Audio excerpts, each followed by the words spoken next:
Hello दोस्तों, मेरा नाम सीनू और आपके अपने यूट्यूब चैनल एसबी सीनू पर आपका स्वागत है। पवन पुत्र हनुमान, एक और न्यू कॉमिक्स। दोस्तों, यह राज का कवर पोस्ट। तो दोस्तों, कॉमिक्स को शुरू करते हैं। स्वर्ग की अप्सरा पुंजिक स्थला को अपने रूप पर बड़ा अभिमान था। एक दिन अहंकारवश उसने दुर्वासा ऋषि का अपमान कर दिया। तब ऋषि ने उसे श्राप दे डाला, जिस रूप पर तुझे इतना अभिमान है पुंजिक, अगले जन्म में तेरा यह रूप बंदर जैसा होगा। नहीं मुनिराज, ऐसा श्राप मत दीजिए।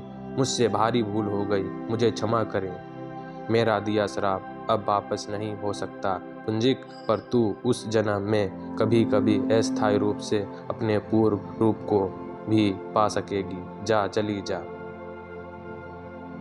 ऋषि के श्राप से पुंजिक का जन्म वानर राज कुंजर के यहाँ हुआ। मेरी पुत्री का नाम अंजना कैसे रहेगा स्वामी?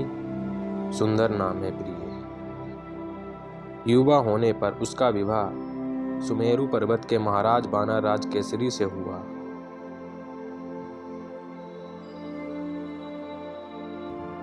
एक बार ऋषि श्राप से मुक्त होकर अंजना अप्सरा रूप में पर्वत शिवर पर विचरण कर रही थी। तभी, ओह, कौन है जो मेरे पतिव्रत धर्म को भंग करना चाहता है?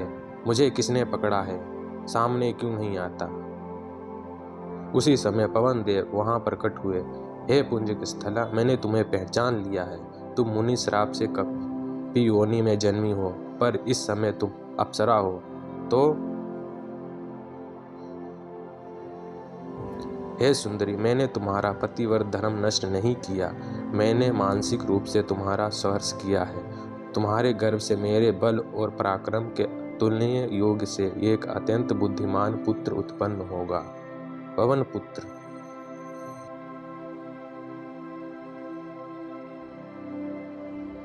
पवन देव का आशीर्वाद प्राप्त करके अंजना वापस लौटी और पति को बताया, यह तो शुभ समाचार है प्रिय, हमारी वर्षों की साथ अब पूरी हो जाएगी।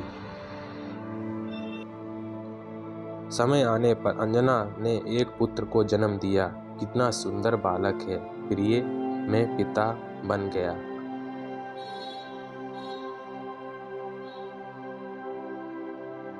धीरे धीरे बालक बड़ा होने लगा।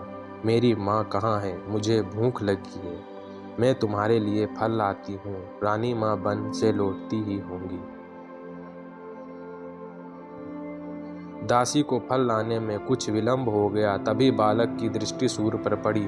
आह, कितना पका फल है, इसे ही खाऊंगा। बालक वायु वेग से सूर्य की ओर बढ़ा। अरे, यह वानर का बच्चा कौन है जो मेरी ओर उड़ा चला आ रहा है?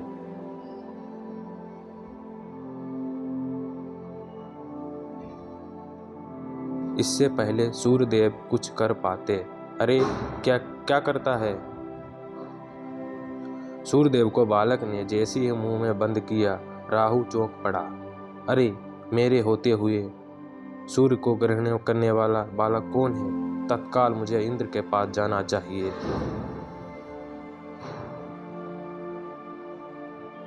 इंद्र तत्काल राहु के साथ अंतरिक्ष में पहुंचे।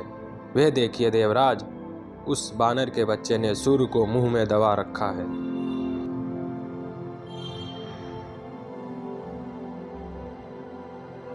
हे, छोड़ सूर्यदेव को। इंद्र ने वज्र का भीषण प्रहार हनुमान पर किया। वज्र का आघात लगने से सूर्य हनुमान के मुख से निकल गया। ओह, यह बालक है या महाकाल?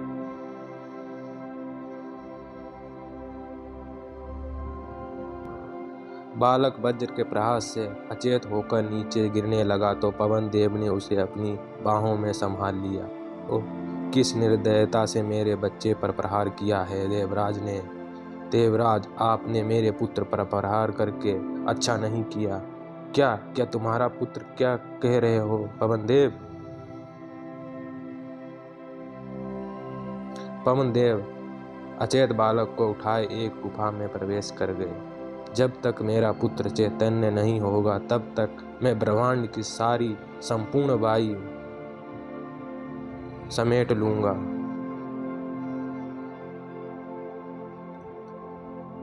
प्राण वायु की गति रुकते ही त्रिभुवन में हाहाकार मच गया। उफ, मेरा दम घुट रहा है, मेरा भी। सभी देवगण भागे भागे ब्रह्मा के पास पहुंचे। त्राहिमाम त्राहिमाम, हे ब्रह्मदेव, त्रिलोक की रक्षा कीजिए। पवन देव ने प्राण वायु रोक ली है। क्या कह रहे हो देवराज? पवन देव ने ऐसा क्यों किया? इंद्र के द्वारा पूरी बात बताने पर ब्रह्मा स्वयं पवन देव के पास आए। हे पवन देव, देवराज इंद्र ने तुम्हारे बालक की बात सुलभ क्रीड़ा की ना समझकर बड़ा अनर्थ कर डाला है। इन्हें क्षमा कर दो। हे प्रजापति, देखिए तो इंद्र ने किस निर्दयता से बालक पर प्रहार किया। इंद्र ने तत्काल अपने कमल के फूलों की माला बालक के गले में डाली। मेरे वज्र से इस बालक की हनु थोड़ी टूट गई, अतः आज से यह बालक हनुमान के नाम से प्रसिद्ध होगा। देव श्रेष्ठ, यह मेरे वज्र से भी नहीं मारा जाएगा। माँ, मेरी माँ कहाँ है? मैं तुम्हें तुम्हारी माँ के पास ले चलूँगा। पुत्र, देखो, देवराज इंद्र, स्वयं ब्रह्मा और अन्य देवगण तुमसे मिलने आए हैं। मुझसे? हाँ पुत्र, हम तुम्हारी वीरता से प्रसन्न होकर तुम्हें वरदान देते हैं। तुम दीर्घ आयु भोगोगे और इच्छा अनुसार रूप धारण कर सकोगे। तुम अत्यंत यशस्वी होगे।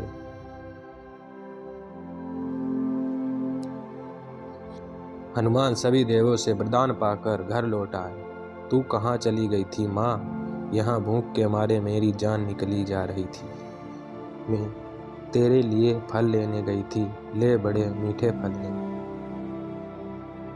सहसा, अरे तेरी थोड़ी पर यह निशान कैसा है? और यह गदा तेरे पास कहाँ से आई? हनुमान ने माता पिता को पूरी कहानी सुनाई तो, हाय मेरा बेटा, यदि इसे कुछ हो जाता तो? अंजना, तेरा बेटा महावीर है, इसे कुछ नहीं होगा। निर्भय होकर हनुमान अब अपनी वानर सेना के साथ महर्षियों के आश्रम में उपद्रव करने लगे। अरे दुष्ट वानर, जिस बल के भरोसे तू हमें सता रहा है, तू उसी भूल जाएगा और यह तभी तुझे याद आएगा जब उचित अवसर आने पर कोई तुझे तेरे इस बल का स्मरण कराएगा। श्रापित होते ही हनुमान अपनी सारी उद्दंडता भूल गए। इसे क्या हुआ है? आज यह इस तरह चुपचाप क्यों बैठा है? लगता है किसी ने मेरे बेटे पर टोना टोटका कर दिया है। मैं उसकी नज़र उतारती हूँ। एक दिन, बेटा, अब तुम्हें विद्या अध्ययन में अपना समय लगाना चाहिए। सूर्य को अपना गुरु मानकर शास्त्रों का अध्ययन करो। जी पिताश्री। पिता के आदेश पर हनुमान गुरुकुल आश्रम में प्रतिदिन सूर्य देव से सूर्यास्त होने तक शास्त्रों का अध्ययन करने लगे। वस्त जीव के भीतर स्थित जीवनी शक्ति ही आत्मा है और आत्मा ही ईश्वर का अंश है। शास्त्रों के साथ गदा युद्ध भी। बहुत सुंदर। अब स्कंद वार करो हनुमान। धीरे धीरे हनुमान युवा होने लगे। हे विद्या विदिता सूर्यदेव, हमारे पापों को दूर करो और हमें सद्विचार से युक्ति करें। विद्या अध्ययन करके तथा सुपूर्ण युवा होकर हनुमान अपने पिता के पास लौटे। आओ पुत्र, तुम्हें पुनः अपने बीच पाकर हमें आत्मिक प्रसन्नता हो रही है। आओ, तू कितना बड़ा हो गया है पुत्र। पुत्र सुग्रीव इस समय संकट में है। मेरी इच्छा है कि तुम उसके पास जाओ और उसकी सहायता करो। जैसी आपकी आज्ञा पिताश्री। हनुमान सुग्रीव के पास पहुँचे। उनका परिचय पाकर सुग्रीव प्रसन्न हो उठा। मेरा अहो भाग्य मित्र, जो तुम यहाँ आ गए। उस दुष्ट बाली ने तो मेरी पत्नी को भी छीन लिया है। इनसे मिलो हनुमान, ये मेरे मित्र नल, नील और जामवंत हैं। प्रणाम मित्रों। सुग्रीव की पूरी कहानी सुनकर हनुमान क्रोधित हो उठे। मैं उस अहंकारी बाली को समझाऊंगा मित्र, यदि उसने तुम्हारी पत्नी को नहीं लौटाया तो मैं उसको मार डालूंगा। पूरी कहानी सुनकर हनुमान ने सुग्रीव को उनकी मदद करने के लिए कहा। एक दिन हनुमान, इस निर्जन वन में ये दो धनुधारी तपस्वी कौन हैं? कहीं बाली के भेजे गुप्तचर तो नहीं? भय मत करो मित्र, मैं जाकर पता लगाता हूँ। हनुमान ब्राह्मण वेश में राम और लक्ष्मण के पास पहुँचे। हे भद्रगण, राजकीय गुणों से युक्त तपस्वी में वेशधारी आप कौन हैं? इस वन प्रदेश में आपका विचरण किस प्रयोजन से है? विद्यवर, मैं राम और यह मेरा अनुज लक्ष्मण अयोध्या के महाराज दशरथ के पुत्र हैं। पिता की आज्ञा से वनवास में हैं, परंतु दुष्ट रावण ने छल से मेरी पत्नी सीता का हरण कर लिया है। हम उसी को खोज रहे हैं। हनुमान ने उन्हें अपना परिचय दिया और सुग्रीव के पास ले गए। सुग्रीव और राम की समस्या एक जैसी थी, इसलिए दोनों जल्दी ही मित्र बन गए। मैं बाली का वध करके तुम्हें तुम्हारी पत्नी दिलाऊंगा मित्र सुग्रीव। मित्र, सीता को खोज लाने में मैं भी कोई कसर नहीं छोड़ूंगा। वचन के अनुसार राम ने जल्दी ही बाली का वध कर दिया। बाली की मृत्यु के बाद किष्किंधा की राजगद्दी सुग्रीव को मिली और बाली के पुत्र अंगद को युवराज बनाया गया। महाराज सुग्रीव की जय। सुग्रीव की आज्ञा से नल और नील, हनुमान, जामवंत और वानरों की टोलियां सीता की खोज से में निकल पड़े। हमें लंका की ओर प्रस्थान करना चाहिए। रावण सीता को वहीं ले गया होगा। यह ठीक है। रावण की लंका समुद्र के बीच में किनारे से 100 योजन दूर थी। विशाल समुद्र को देखकर सभी मायूस हो गए। तभी अंध ने हनुमान को उनकी शक्ति का बोध कराया तो ये ऋषि के श्राप से मुक्त हो गए। जाओ हनुमान, यह सागर तुम्हारे सामने कुछ नहीं है। तुम्हारी गति पवन से भी तेज है। तुम एक ही छलांग में इस महासागर को पार कर जाओगे। जाओ वानर वीर। अपने बल का स्मरण आते ही हनुमान ने आकाश में एक लंबी छलांग मारी और तीव्र गति से सागर पार करने लगे।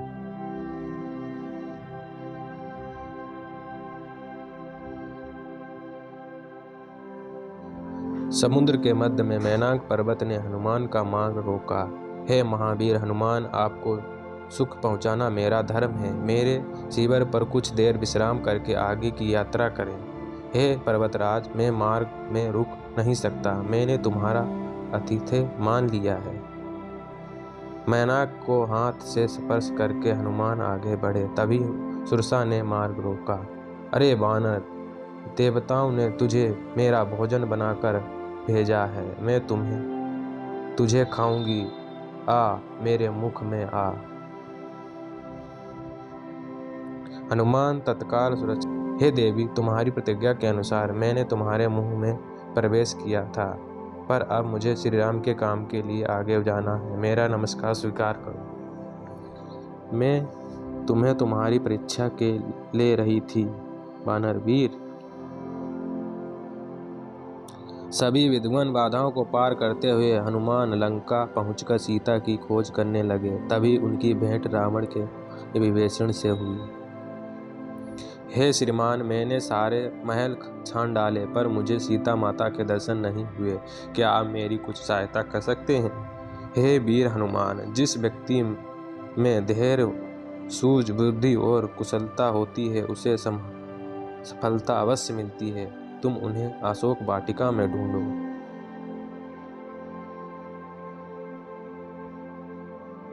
अशोक वाटिका में हनुमान ने सीता को राक्षसियों से घिरा पाया। अरे मान भी जा, महाराज रावण से विवाह कर ले, राज करेगी राज। चुप रहो, मेरे लिए ऐसे शब्द सुनना भी पाप है। राक्षसियों के हटते ही हनुमान सीता के सम्मुख उपस्थित हो गए। जय श्री राम। माता श्री, मैं रामदूत हनुमान हूँ, यह लीजिए उनकी मुद्रिका। वे शीघ्र लंका पर आक्रमण करेंगे। सीता से विदा लेकर हनुमान ने अशोक वाटिका उजाड़कर अपनी भूख मिटाई। अरे कौन है यह दुष्ट बानर? चलो महाराज से इसकी शिकायत करें। महाराज रावण के भेजे राक्षसों को हनुमान ने मार भगाया। जब हनुमान किसी के बस में नहीं आए तो रावण पुत्र मेघनाथ ने हनुमान को नागपाश में बांध लिया। ले चलो इसे रावण की दरबार में। इस दुष्ट बानर की पूंछ में तेल के भीगे कपड़े बांधकर आग लगा दो। लगा दे दुष्ट, फिर देख हनुमान का कमाल। पूंछ में आग लगते ही हनुमान ने उछल कूद मचा दी और उसी सारी लंका धूं धूं करके जलाने लगी। भागो, इस दुष्ट बानर ने तो सारी लंका ही जला डाली। हनुमान ने समुद्र के जल में अपनी पूंछ बुझाई पाई। अब मुझे यथाशीघ्र श्री राम के पास पहुंचना चाहिए। जय श्री राम।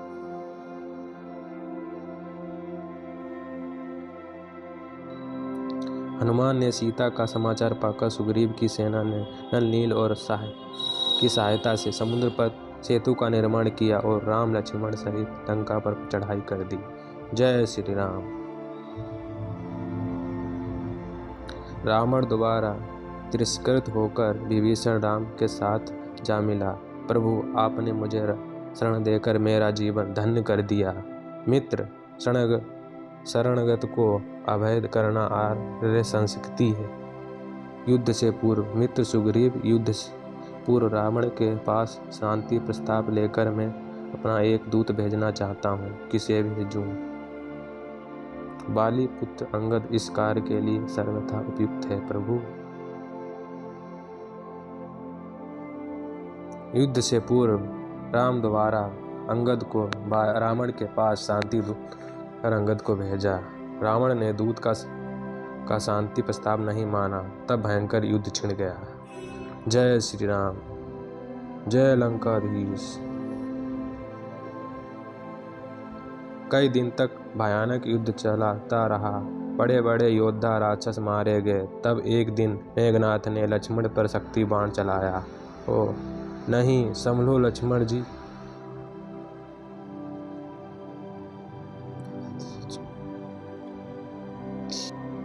लक्ष्मण के मूर्छित होने से राम विलाप करने लगे। प्रभु, आप दुखी ना हो। लंका का सुभेषण वेद लक्ष्मण को निश्चित रूप से ठीक कर देगा।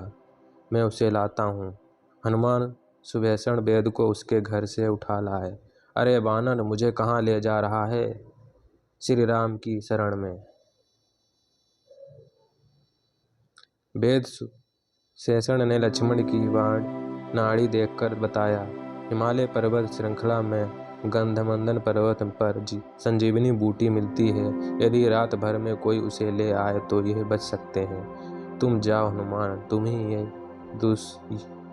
दुष्कार कार्य कर सकते हो। दूसरे ही पल। जय श्री राम। हनुमान एक ही रात में हिमालय के गंधमंदन पर्वत से संजीवनी बूटी की पूरी चट्टान ही उठा लाए। वो देखिए प्रभु, हनुमान आ गए। जय श्री राम। संजीवनी बूटी से लक्ष्मण की मूर्छाई हुई दूर हो गई। हनुमान, आज तुमने लक्ष्मण को ही नहीं मुझे भी जीवन दान दिया है। प्रभु, मैं तो आपका तुच्छ सेवक हूँ। एक बार फिर भयानक युद्ध छिड़ गया। लक्ष्मण ने मेघनाथ को मार गिराया और राम ने पहले कुंभकर्ण को मारा, फिर रावण को मार दिया। विभीषण को लंका का राज्य देकर राम, सीता, लक्ष्मण, हनुमान, सुग्रीव, अंगद, जामवंत के साथ अयोध्या लौट चले। अयोध्या में राम का राज तिलक हुआ। सभी उत्सवों के बाद सुग्रीव आदि तो लौट गए, पर हनुमान नहीं गए। उन्होंने अपना सारा जीवन प्रभु श्री राम की सेवा में बिताने का संकल्प ले लिया।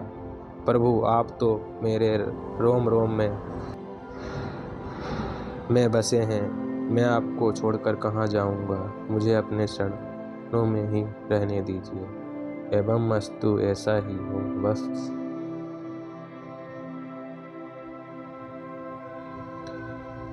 दोस्तों, कहानी कैसी लगी कमेंट करके ज़रूर बताना। वीडियो अच्छी लगी तो लाइक